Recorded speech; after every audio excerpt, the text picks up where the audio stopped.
Hey carpet cleaners, John here, and in this video I am going to be interviewing Kyle Davis, the founder of a brand new carpet cleaning franchise that's sweeping America right now, Red Carpet Cleaning. We're going to be hearing his incredible story about how he started, founded, and found success by starting a franchise and helping other people become business owners through his franchise. If you've never heard of me before, my name's John Williams. I run a company called AGB. We specialize in one thing and one thing only, getting carpet cleaning businesses like you booked out with jobs on autopilot using our specialist marketing system. I'm on a personal mission to try and help as many people as humanly possible, whether that's through working with us one-on-one inside our program or through this YouTube channel. So without further ado, let me introduce Kyle Davis, the owner, founder of the incredible Red Carpet Cleaning.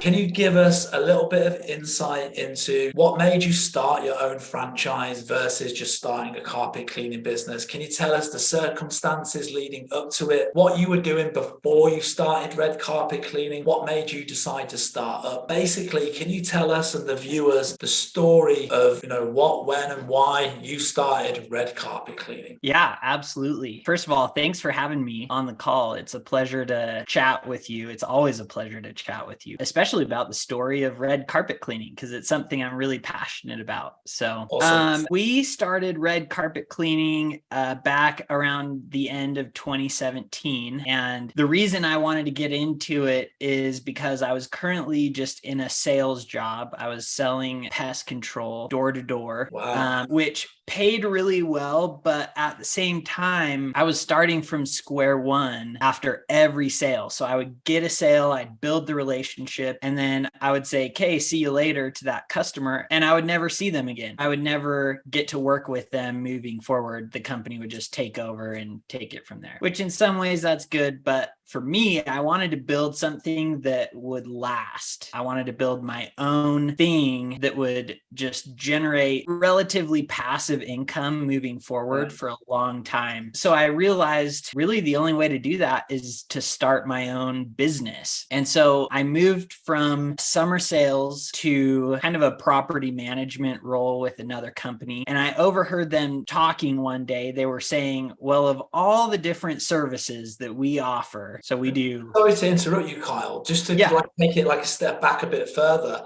Did you study business at college? Let's go back all the way to there.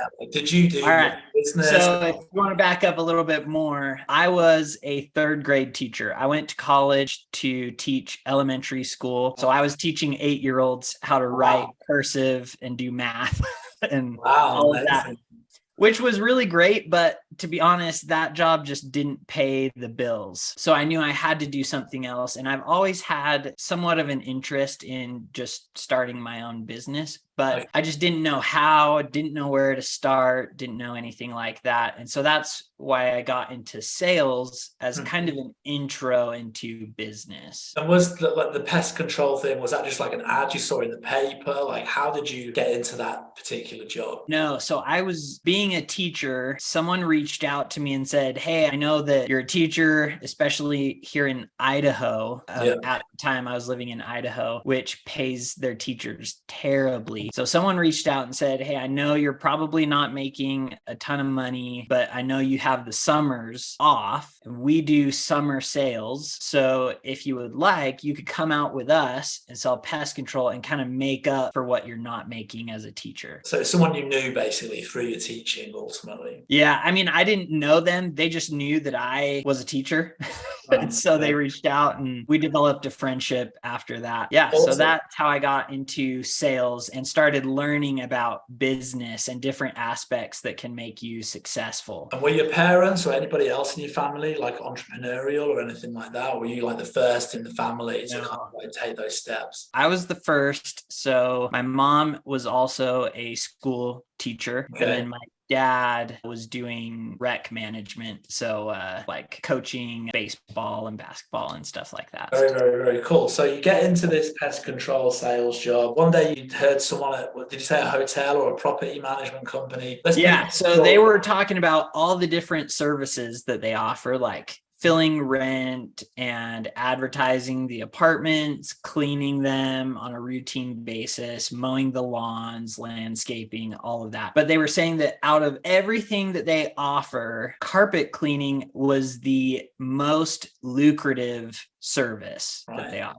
And so I got to thinking to myself, like, if I wanted to start my own company, why would I even bother with the other services? Why not just do the most lucrative piece? Right. Yeah. And so that's when I actually borrowed their equipment and I took it up to this other location and I just posted on Facebook and said, hey, I'll be cleaning carpets. If anyone wants an appointment, I'll do it super cheap. Just let me know. I'm trying out a new business. Wow. And within like 2 hours, my whole calendar of the days that I was available was filled just with people that wanted it. So I was like, I think I'm on to something. I think this could actually work. So we did it. We started cleaning. And after that, it took off. Did you go out and buy like a truck mount or like a portable? Like, what does that look like? Did you go and get a van? I know that you posted, but I guess you had some equipment. Like, tell us about that. Yeah. So I don't like to take on a lot of risk. And I thought, I don't want to buy a ton of equipment and everything if this isn't even going to be a good business to get into. At that time, I still wasn't sure about everything. And so, like I said, I just borrowed the equipment from the people that I was working for. I did ask their permission and they were good with it, of course. But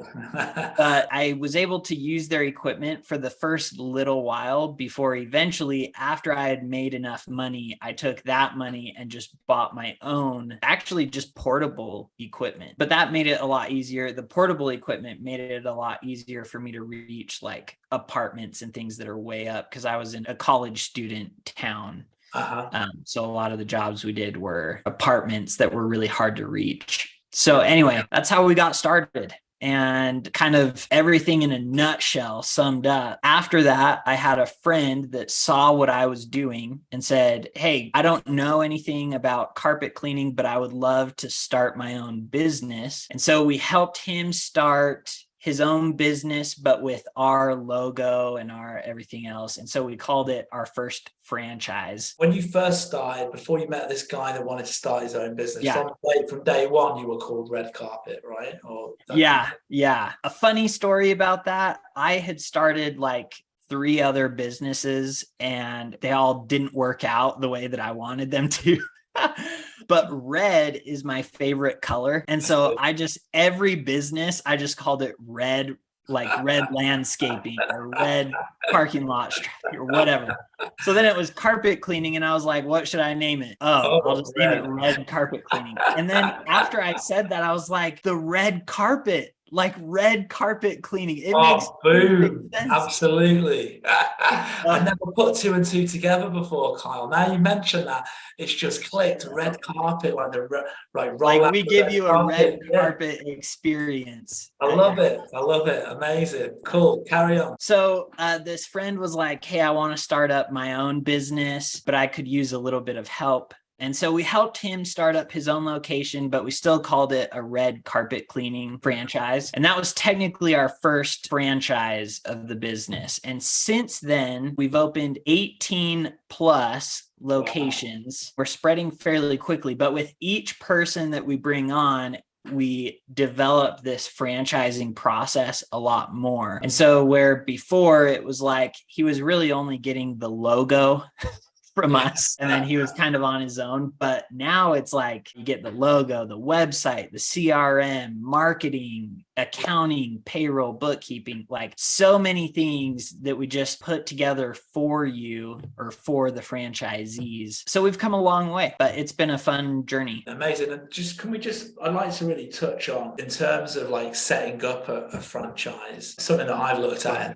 asked for on a number of different business ideas that I've had. And I've always found it from a legality perspective and from the sort of the red tape perspective of setting up like a franchise. Is it a lot of work from a legal perspective, getting a business like this up and running? I guess it would depend from what aspect you're asking about. So is it a lot of work for a franchisee? For someone to start their own franchise and bring on franchisees, my understanding is that there's a lot of I's that need dotting and T's that need crossing. There's a lot of red tape that you have to go through legally. There's, from a legal perspective, lawyers, and by selling a franchise, it can be quite complex. Can you talk about that a little bit? I mean, I have no problem talking to other carpet cleaning companies or other people about it, just because I know once they see the process that they have to go through to get it set up, most people are going to see that and be like, I don't want to go through that. For me, it was more a matter of I knew that I wanted to do that. And so I didn't really care that there was a long process or a lot of hoops to jump through. I just knew, okay, whatever hoops we have to jump through, we will jump through those. And fortunately, I had a really good attorney that was a part of our team. Awesome. That helped us get everything set up. And so while it is a bit of a process, I would want to say it is possible if that's something you want to do. I think that most of our audience aren't franchises and are not looking to set up a franchise per se, do you know what I mean? But it's just something that just an observation, if you like. Yeah. There's a lot more to it than just the legality standpoint. I mean, you have to really be able to support your franchisees in lots of different complex ways. So not just from a legal standpoint, but from a general standpoint, franchising is really, really hard and really complex, but the reward of it is really great as well. And that's something I can coach people with, or I do coach people with, is franchising their business. If they want someone to kind of hold their hand, that's very cool. I can do that. That's amazing. That's really, really interesting.